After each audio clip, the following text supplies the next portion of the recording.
vencendo, muito vitorioso, Cristo Jesus, o Senhor, é soberano, chefe bendito, em tudo ele é vencedor, Rei supremo, guiando com seu imenso poder, todos avante, pois crentes, todos lutar e vencer.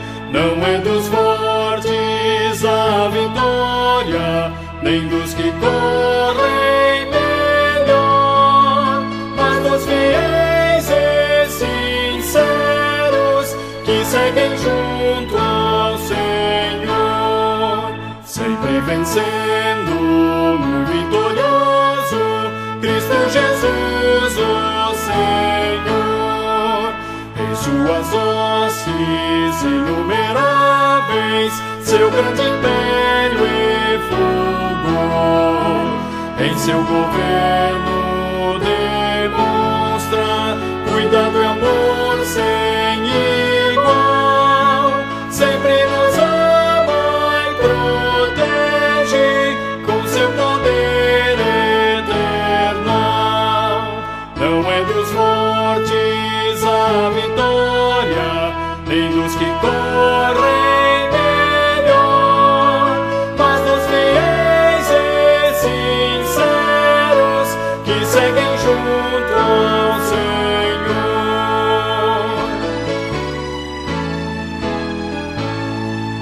Sempre vencendo, muito vitorioso, Cristo Jesus, o Senhor. Reis e vassalos, servos e chefes, querem também seu favor. Senhor, desejo e te imploro que me permitas lutar sempre ao teu lado invencível, até meus dias findar. Não é dos fortes a vitória, nem dos que correm melhor, mas dos fiéis e sinceros que seguem junto ao Senhor.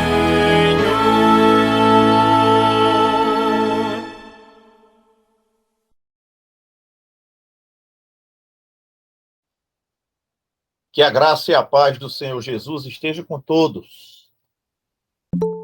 Nós vamos dar início ao nosso culto de hoje.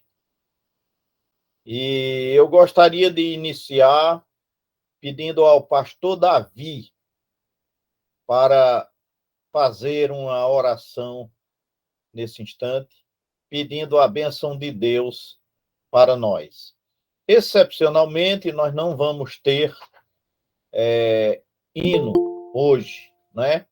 Eu vi agora que Beguinha não vai participar hoje e não escolhi o hino apropriado para colocar no vídeo, né? Então, nós vamos orar com o pastor Davi e, em seguida, já vamos adentrar no nosso estudo de hoje. Oremos. Amém.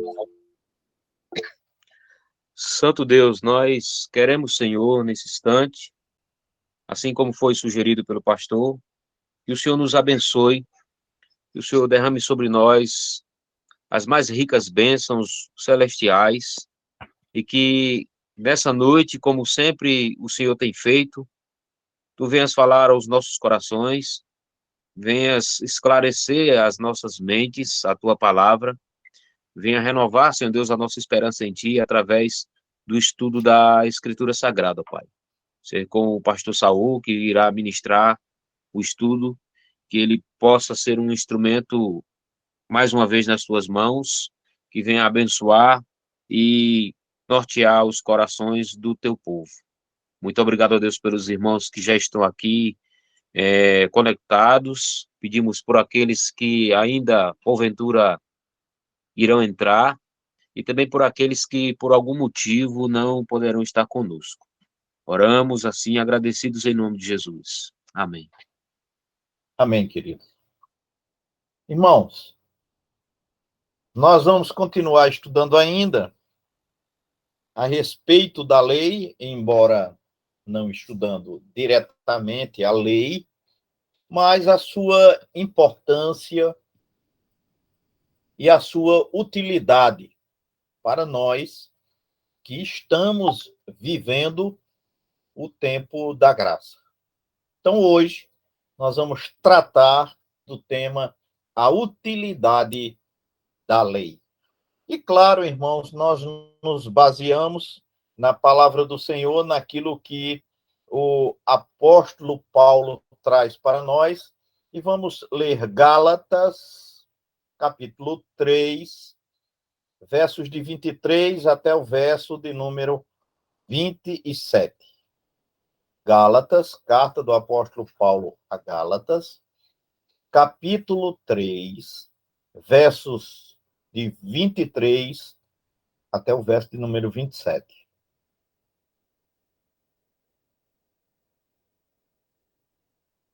Assim nos diz o texto, queridos. De maneira que a lei nos serviu de tutor, em outra versão diz de aio, para nos conduzir a Cristo, para que, pela fé, fôssemos justificados. Mas, depois que veio a fé, já não estamos debaixo do tutor ou do aio, porque todos sois filhos de Deus pela fé em Cristo Jesus. Porque todos quantos fostes batizados, em Cristo já vos revestistes de Cristo. E esta palavra, irmãos, possa ecoar nos nossos corações e que nós possamos compreender o que realmente nos quis dizer o apóstolo Paulo. Vamos orar mais uma vez nesta noite. Nosso Deus e Pai, nós te louvamos, Senhor, e agradecemos por tudo que tu tens feito para conosco, teus servos.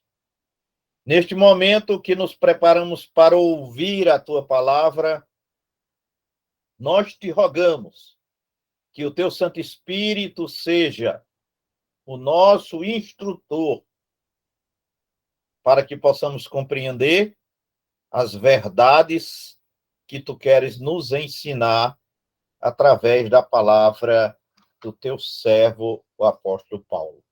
É em nome de Jesus que nós te oramos, colocando em tuas mãos, todos os irmãos que aqui estão nesta noite. Em nome de Jesus. Amém.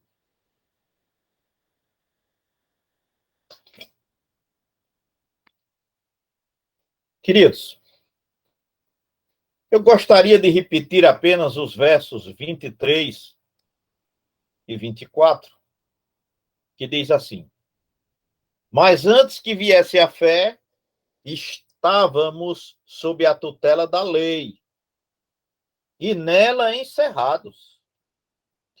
Para essa fé, que de futuro haveria de revelar-se, de maneira que a lei nos serviu de aio, outra versão diz de tutor, para nos conduzir a Cristo, a fim de que fôssemos justificados pela fé. O tema de hoje, queridos, como já expliquei, é a utilidade da lei. Bem, os fabricantes de máquinas, geladeira, televisões, mandam elaborar e imprimir manuais de instrução para o uso correto de tais equipamentos. Tais instruções não representam um desrespeito à liberdade do comprador. São antes orientações para o uso correto da máquina, a fim de que ela produza mais, com mais eficiência e menos gastos. Os 10 mandamentos devem ser encarados por nós, cristãos, como manual de instruções que o Criador colocou nas mãos do homem. Deus criou o homem para o glorificar e ser feliz. Por isso, deu-lhe as leis contidas no Decálogo, que estamos estudando ao longo de todas estas semanas. E, portanto, queridos, uma vez que o nosso manual de instruções do Antigo Testamento está em Êxodo capítulo 20, versos de 1 a 17, eu aconselho os irmãos a lerem e relerem este manual que está contido também para nós, como veremos até o final do estudo de hoje. Como os irmãos bem sabem, nós estamos estudando o breve catecismo, que deve ser complementado com o catecismo maior, e no estudo de hoje nós vamos até citar em determinado momento o catecismo maior. Não fizemos isso na maioria dos estudos anteriores, mas neste nós vamos citar uma das perguntas do catecismo maior, que é um complemento para nós e para o nosso estudo. E ainda mais, é de suma importância que nós possamos consultar constantemente a nossa confissão de fé. Bem, dito isto, vamos ao nosso estudo de hoje, a pergunta que serve de base para nós no estudo desta noite. Pergunta de número 82 do breve catecismo. É a seguinte: será alguém capaz de guardar perfeitamente os mandamentos de Deus? A resposta, muito clara também, é: nenhum mero homem, desde a queda de Adão, é capaz, nesta vida, de guardar perfeitamente os mandamentos de Deus, mas diariamente os quebranta por pensamento, palavras e obras. As passagens bíblicas que servem de base para essa conclusão, entre tantas outras, quero citar Romanos, capítulo 3, versos de 9 a 10, e também Tiago, no capítulo 3, e no verso de número 2. Ora, se nenhum homem é capaz de guardar perfeitamente os 10 mandamentos, qual então é a utilidade deles? Este estudo dará a resposta a essa pergunta. Nele, aprendemos a utilidade da lei moral, resumidamente contida no Decálogo, ou, como nós costumamos dizer, nos 10 mandamentos. Como de praxe, nós vamos analisar o texto básico, que foi lido nesta noite encontra-se em Gálatas, no capítulo 3, nos versos de 23 a 27. Eu gosto sempre de fazer uma análise, irmãos, fazer uma exposição do texto propriamente dito, para que nós possamos compreender a razão pela qual esse texto é a base do nosso estudo. Bem, todos sabemos, a carta aos Gálatas foi escrita pelo apóstolo Paulo. E no capítulo 3, versos de 23 a 27, ele trata da questão relacionada com a lei. O título deste texto bíblico é A tutela da lei para nos conduzir a Cristo. E aí, já no verso de número 23, Paulo traz para nós a figura da prisão. Paulo usa a figura de uma prisão e o seu carcereiro. A prisão é o pecado, o carcereiro, a lei. Todos os seres humanos encontram-se em uma espécie de cativeiro moral, incapazes de se libertar. A lei agia como senhor despótico que não queria e não podia mesmo demonstrar misericórdia, porquanto exigia justiça absoluta. Gostaria até de abrir um parênteses aqui. Eu vi essa semana, lá na América do Norte, onde um dos estados que tem a pena de morte, estava previsto a execução de um preso lá, um criminoso, para o dia 29. E o que, curiosamente, eu acompanhei é que ele apelou por 17 anos. E, por último, rogou misericórdia ao governador do estado, pedindo para que fosse computada em prisão perpétua a pena de morte. E também pedindo que, caso fosse negado isto, a filha dele pudesse assistir à sua morte. Mas foi negado tudo. Foi negado o perdão e foi negado também que a filha dele pudesse assistir, porque ela tinha menos de 21 anos, tinha 19 anos, e embora já casada e com filhos, a justiça americana não permite. Porque a lei, irmãos, é assim mesmo.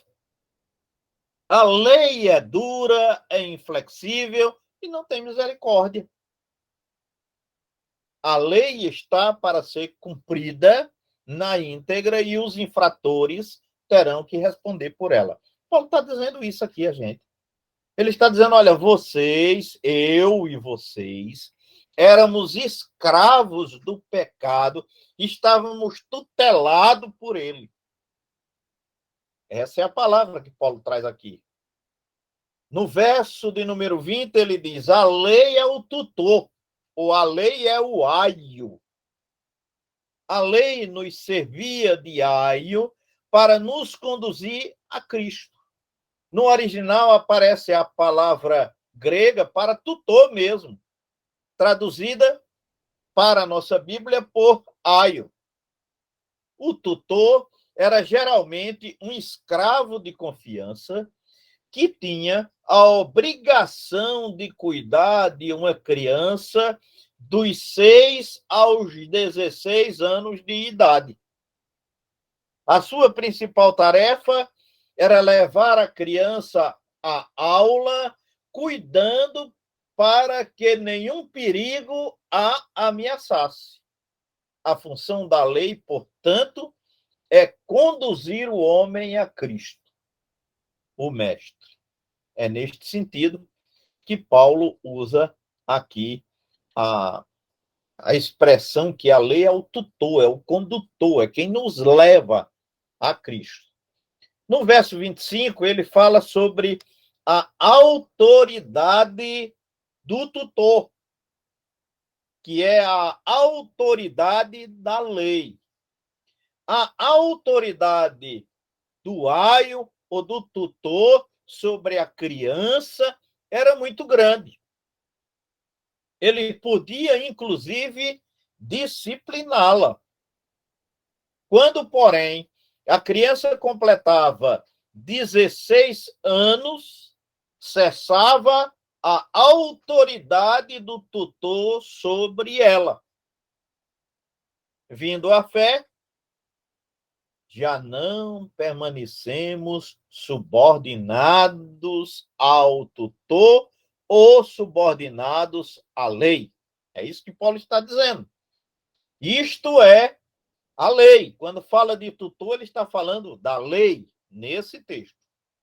Ela não nos pode justificar, mas também não nos pode condenar. Verso 26.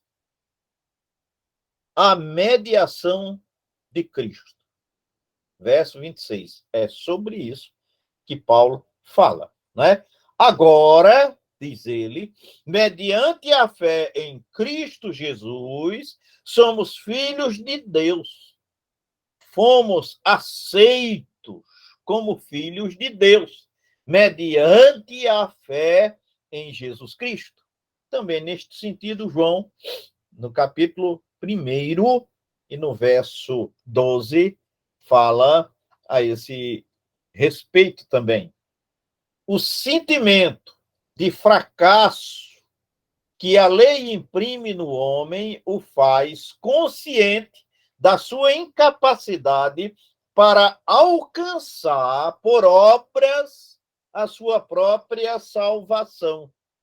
Por esse mesmo sentido de fracasso, a lei nos conduz, o conduz a Cristo. Porque nós somos incapazes. Eu nunca vou merecer a salvação. É muito comum nós ouvirmos, às vezes até quando evangelizamos, né, e perguntamos a alguém sobre a vida eterna, é comum nós ouvirmos a seguinte resposta: se Deus achar que eu mereço, aí eu vou ser salvo. Bem, nós não merecemos nada, não é? Daí porque Cristo fez tudo por nós. Nós, pelo nosso próprio esforço, jamais chegaríamos à vida eterna. Note, irmãos, que Êxodo capítulo 20, versos de 1 a 17, tem sido destacado em vários estudos durante semanas seguidas. Razão por que omitimos aqui os destaques desta passagem, porque nós já a conhecemos, inclusive estudamos os mandamentos um a um. Por isso, nesse estudo, embora Êxodo capítulo 20, versos de 1 a 17, seja também base para o nosso estudo de hoje, esse texto já foi devidamente explicado aos irmãos e, mais do que isso, foi estudado versículo a versículo durante o estudo dos mandamentos. Bem, nós vimos o breve catecismo, o que é que ele ensina, não é? Claramente. Nós vimos a análise do texto básico e agora nós vamos ampliar esse conhecimento desta matéria sobre este mesmo assunto para toda a Bíblia, vendo os aspectos doutrinários. Primeiro, o uso político ou civil da lei. É o primeiro ponto dentro dessa perspectiva dos aspectos doutrinários. Uma ilustração deste uso da lei pode ser vista nos regulamentos de trânsito. Se ao dirigirmos, encontramos uma placa indicando que naquele local a velocidade máxima permitida é de 50 quilômetros por hora, isto significa que aquela velocidade é o limite para a segurança dos passageiros ou dos transeuntes. Se ultrapassarmos aquela velocidade, poderemos sofrer um acidente ou poderemos ainda atropelar alguém. Observe que não é a placa que criou o perigo. Ela apenas o indica. Ela apenas o orienta. Mas, por outro lado, aquela placa também estabelece uma lei, uma proibição. Você não pode andar em velocidade superior a 50 quilômetros por hora. Bem, nós fomos criados por Deus. Só Ele nos conhece de modo completo e total. Ele sabe o que é bom para nós e o que não é. Daí o valor enorme da lei moral. Ela nos indica os perigos da nossa trajetória por esta vida. Ela é também a nossa grande aliada, pois estabelece os limites para a nossa própria segurança e também para a segurança do nosso próximo. Quando a lei determina não adulterarás, está protegendo a minha família contra as paixões carnais do meu próximo e também a família do meu próximo contra as minhas próprias paixões carnais.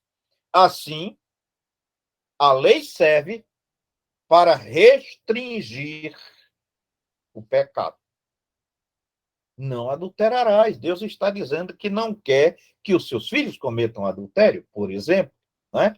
Bem, voltemos à ilustração do trânsito.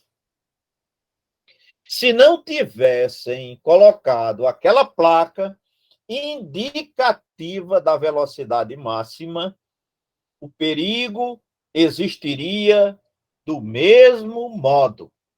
Mas poderíamos trafegar por ali com qualquer velocidade.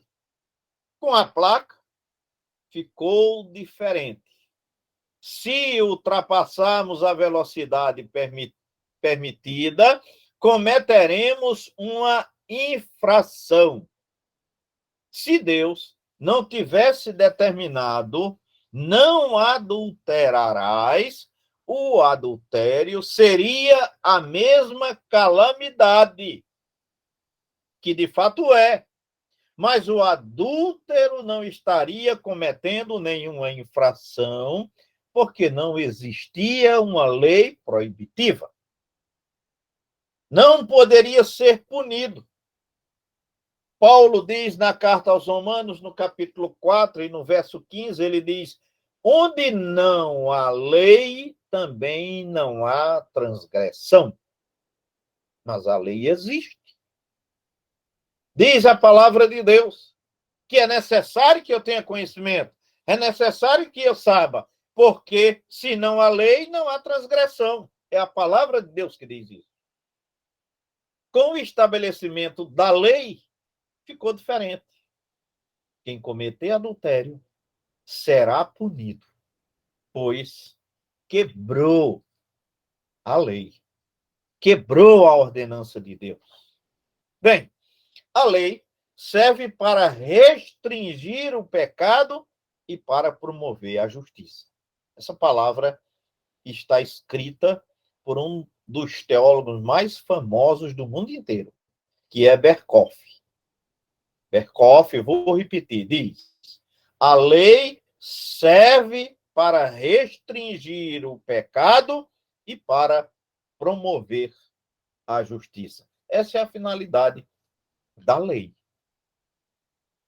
Também o Catecismo Maior, eu disse aos irmãos no início que faria uso de uma das perguntas do Catecismo Maior, apesar de estarmos estudando o Catecismo Menor, mas ela traz uma luz ao nosso estudo de hoje, e por essa mesma razão nós vamos trazê-la aqui. Bem, a lei é perfeita e obriga a todos a plena conformidade do homem inteiro, a retidão dela e a inteira obediência para sempre, de modo que requer a sua perfeição de todos os deveres e proíbe o mínimo grau de todo pecado. Catecismo Maior, pergunta 99. Muito bem. Então, irmãos, finalizamos aqui o primeiro aspecto, que é o uso político ou civil da lei. Então, essa é a primeira finalidade. O uso pedagógico da lei é o segundo tópico. A lei também é para o nosso aprendizado, para que nós possamos compreender a regra de vida entre eu e o meu semelhante. O uso pedagógico da lei. Romanos, no capítulo 7 e no verso 7, o apóstolo diz assim: eu não teria conhecido o pecado, senão por intermédio da lei. Vou repetir, Romanos 7, 7. Eu não teria conhecido o pecado, senão por intermédio da lei. Afirmou o apóstolo Paulo: a lei desperta em nós a consciência do pecado. É isso que Paulo está dizendo nesse texto. Mostra-nos uma verdadeira radiografia do nosso homem interior. Por isso, irmãos, recomendo que nós possamos ler com muita atenção os versículos 14, 15, 18, 19 e 24 de Romanos 7. Mas como chegou o apóstolo a tais conclusões? Evidentemente, comparando a sua vida com as exigências da lei moral sob a inspiração do Espírito Santo. Paulo simplesmente fez uma autoanálise. Ele analisou a si mesmo. Você já fez isso alguma vez na sua vida? Você já analisou a você mesmo para você saber quem você é? Irmãos, a coisa mais difícil é você analisar você mesmo. É muito bom analisar os outros. Não é? Analisar os outros é bom. É bom e quase todo mundo faz. Mas dificilmente alguém analisa a si mesmo. Eu já tive uma experiência com isso, bem interessante. Né? Eu tenho dificuldade de analisar a mim mesmo. E acho que todo mundo tem dificuldade de analisar a si mesmo. Nós sempre somos generosos conosco e sempre somos um pouco duro com os demais. Isso é da nossa índole, não tem como mudar isso, não. Pois bem, o Catecismo Maior nos ensina que a lei moral é de utilidade a todos os homens. Pergunta 95. Para os convencer de que são incapazes de aguardar e do estado poluto e pecaminoso da sua natureza e corações e vidas. O Decálogo nos fornece o atestado do nosso fracasso como seres criados à imagem e semelhança do Criador e agora rebelados. Conta-se que uma princesa de uma tribo africana se considerava a mais bela mulher do mundo. Até o dia em que conheceu um equipamento chamado espelho e contemplou nele a imagem do seu próprio rosto. A lei é o espelho que nos mostra a nossa imperfeição. Amados, é a lei que nos mostra o quanto erramos e quais são os nossos erros. E nós vivemos um tempo difícil. Eu diria que hoje os tempos que nós vivemos são bem complicados. Hoje nós temos a maioria dos crentes no sentido assim: se alguém me atinge, eu não vou mais na igreja, não é? Eu vi até um pastor dizendo assim: antigamente, quando os pastores pregavam sobre o pecado, as pessoas deixavam o pecado e se apegavam à igreja. Hoje, quando o pastor fala do pecado das pessoas, elas deixam a igreja e mudam para outra que não reclame dos seus pecados. Isso é uma verdade, irmãos. Nós temos igrejas hoje onde nem doutrina é permitido se fazer para que não atinja a sensibilidade das pessoas.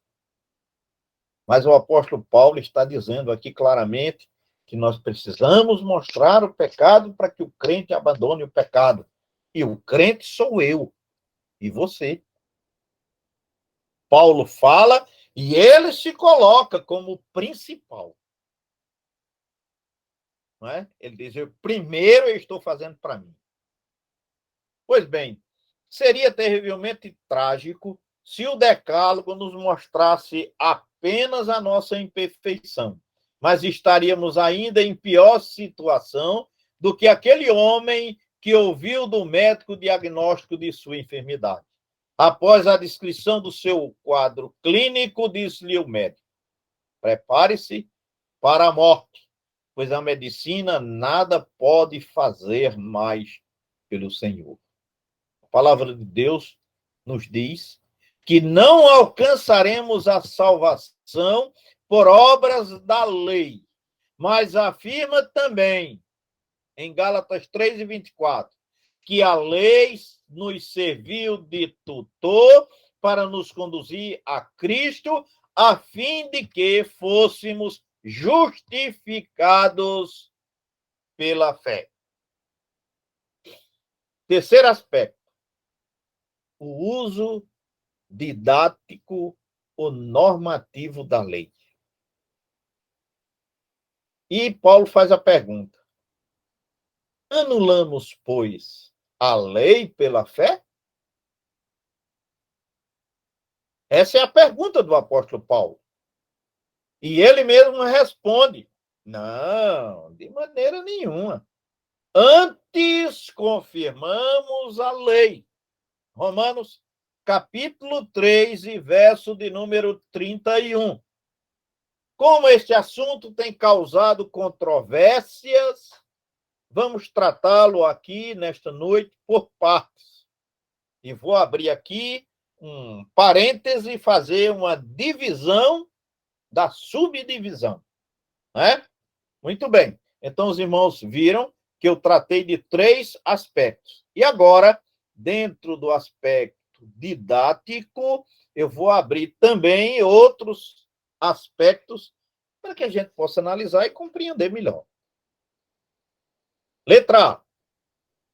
A lei não é instrumento de salvação.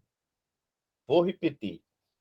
a lei não é instrumento de salvação. Eu não preciso cumprir a lei para ser salvo. O homem não é justificado por obras da lei, e sim mediante a fé em Cristo Jesus. Pois, por obras da lei, ninguém será justificado. Gálatas, capítulo 2 e verso 16. Paulo já tinha dito isto antes da leitura do texto que serve de base para a nossa leitura de hoje. Ele diz isto no capítulo 2, e nós estamos estudando já o capítulo 3. Há quem afirme que a justificação se opera por meio da graça, mediante a fé em Cristo e do cumprimento da lei. Mas a Bíblia afirma em Gálatas, capítulo 5, verso 4, mais adiante, 2 capítulos adiante do que estamos estudando. A Bíblia diz: de Cristo vos desligaste, vós que procurais justificar-vos na lei, da graça decaíste. Paulo está dizendo que se você quer ser justificado pela lei, você já caiu da graça. Decaiu do evangelho de Cristo. É uma mensagem dura, irmãos, mas é do apóstolo Paulo. Letra B. O crente em Cristo não está sob a lei. Não será justificado nem condenado por ela.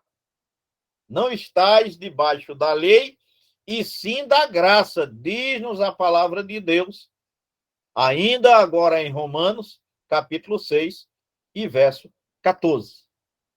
Letra C. Veja que é uma série de conceitos. Estão interligados. Você não precisa uma coisa, precisa outra. Preste atenção no desenrolar da história toda. Os crentes devem pautar suas vidas pelas exigências da lei. Letra C. E agora eu vou aqui citar também a Confissão de Fé, capítulo 19, item 5, que diz assim: a lei moral obriga para sempre a todos a prestar-lhe obediência, tanto as pessoas justificadas como as outras, e isto não somente quanto à matéria nela contida, mas também pelo respeito à autoridade de Deus, o Criador, que a deu Cristo no Evangelho não desfez de modo algum esta obrigação, antes a confirma. Ou seja, nós estamos obrigados a observar os preceitos da lei, não para a salvação, porque a salvação quem nos dá é Cristo Jesus. Mas a lei é o manual que vai conduzir a nossa vida. A lei é para os crentes a regra de vida que lhes recorda os seus deveres e os conduz no caminho da vida. Letra D. Jesus Cristo não veio revogar a lei, mas completá-la. Jesus Cristo não veio revogar a lei, mas completá-la. No Sermão da Montanha, isso ficou muito claro para nós. Mateus, capítulo 5, verso 21, 22, 33, 34, devem ser lidos. Mas eu vou ler Mateus 5, 27 e 28, que diz assim: ouvistes que foi dito, não adulterarás. Eu, porém, vos digo, qualquer que olhar para uma mulher com intenção impura no coração, já adulterou com ela. Aqui, irmãos, o Senhor traz com uma clareza muito maior. Eu lembro que agora no Supremo Concílio entrou um documento para ser votado, e lá eu até afirmei isso na escola dominical, e esse documento queria o seguinte, que aqueles que têm tendências homossexuais, que não fosse considerado como pecado se ele não tivesse consumado. Né? Claro que o documento não foi aprovado, e o que se concluiu é que a intenção é pecado tanto quanto a ação. Não há diferença. É isso que Jesus Cristo está dizendo aqui. Né? Então, se você não consumou o ato do adultério, mas olhou desejando algo que não lhe pertence, você já cometeu adultério. A lei de Cristo é mais severa. Porquanto, depois de havermos feito tudo, ainda somos servos inúteis, porque fizemos apenas o que devíamos fazer. Né? Lucas, capítulo 17, verso 10. Amados, o crente em Cristo não está debaixo da lei. Ele não será justificado nem condenado por ela. Mas o crente não está desobrigado de pautar sua vida pela retidão da lei. Ela é a regra do bem viver que o conduz no caminho da vida. Quero fazer, irmãos, algumas aplicações práticas e depois, se alguém quiser fazer uso da palavra, dizer alguma coisa, terá a oportunidade. Aplicações práticas.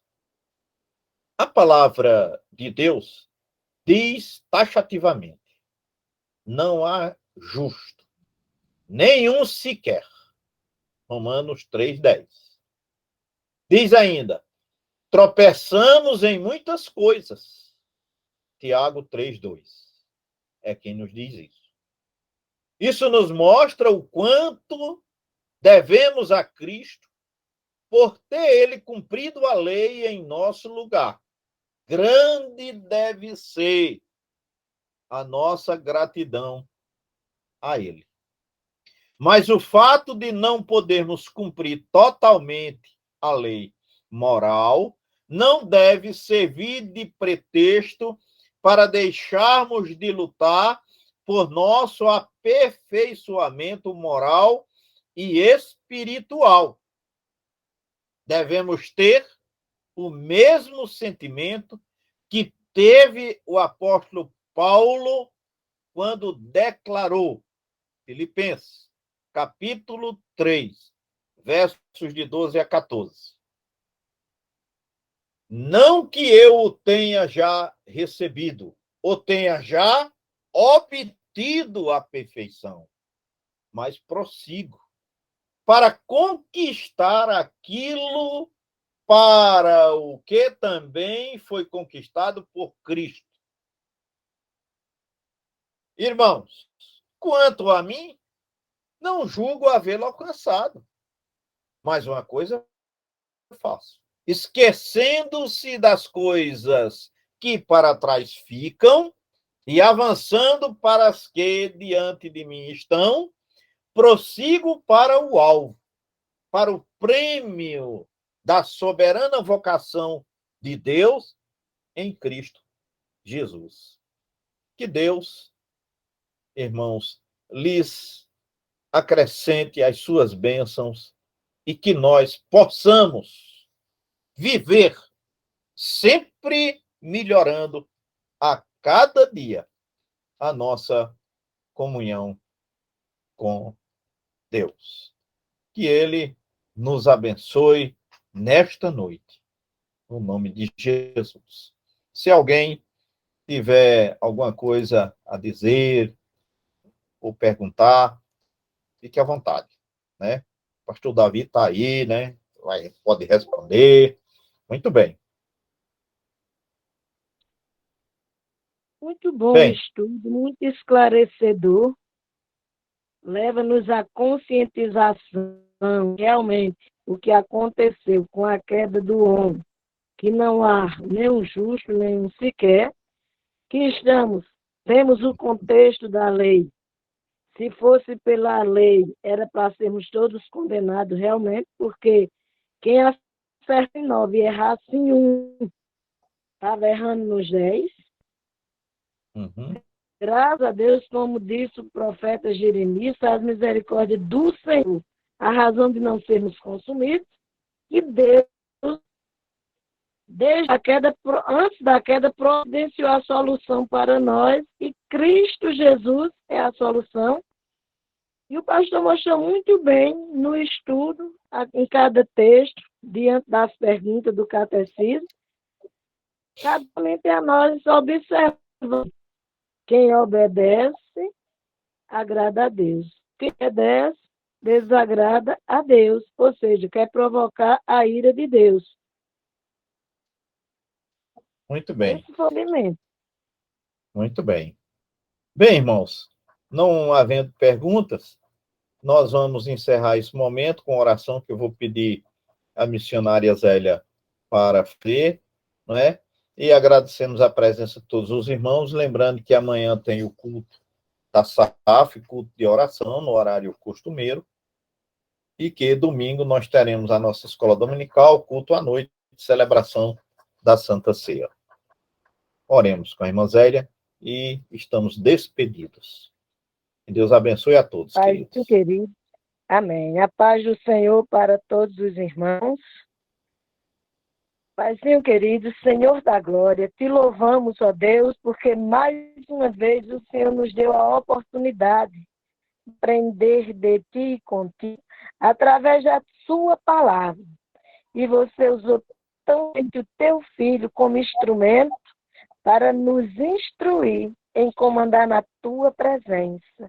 Observe os ensinamentos e fazendo deles prática para o louvor da tua glória, para a edificação das nossas vidas diante de ti e diante dos homens. Te louvamos, ó Pai, por este momento. Te agradecemos por todo o grupo aqui presente. Te agradecemos, ó Deus, em específico pela vida de Daiane, que pela tua infinita graça e excesso misericórdia, ela continua bem melhor. Te louvamos por isso, ó Pai. Te louvamos, ó Deus, pela vida de Mateus, pela vida de Caliene, pela vida de Clibanês, pela restauração que o Senhor vem dando. Também te louvamos pela vida de Batista e pela vida de Luciene, que o Senhor vem restaurando. Te louvamos por toda a igreja, pelas congregações, pelos teus filhos, pastor Saúl, pastor Davi, pastor Evanilson, pelos presbíteros e diáconos.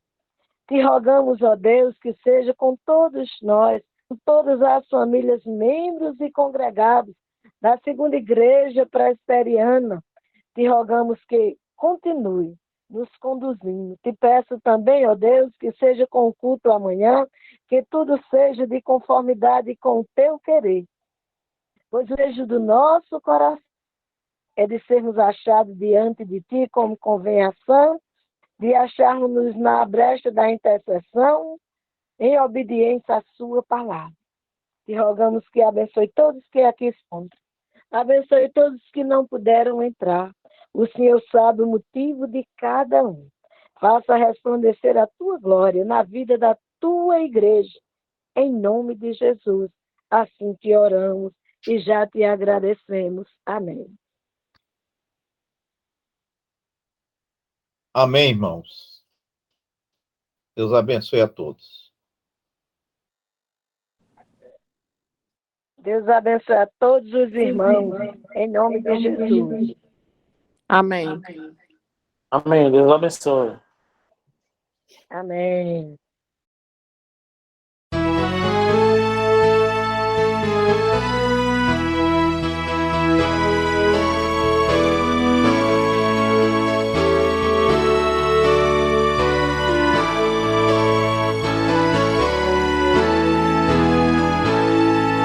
Sempre vencendo, muito vitorioso, Cristo Jesus, o Senhor, é soberano o chefe bendito, em tudo ele é vencedor. Ei-lo supremo guiando com seu imenso poder. Todos avante, pois crentes, todos lutar e vencer. Não é dos fortes a vitória, nem dos que correm melhor, mas dos fiéis e sinceros que seguem junto ao Senhor, sempre vencendo, muito vitorioso, Cristo Jesus, o Senhor. Em suas hostes inumeráveis, seu grande império e fulgor. Em seu governo demonstra cuidado e amor sem igual. Sempre nos ama e protege com seu poder eternal. Não é dos fortes a vitória, nem dos que correm melhor, mas dos fiéis e sinceros que seguem junto ao Senhor.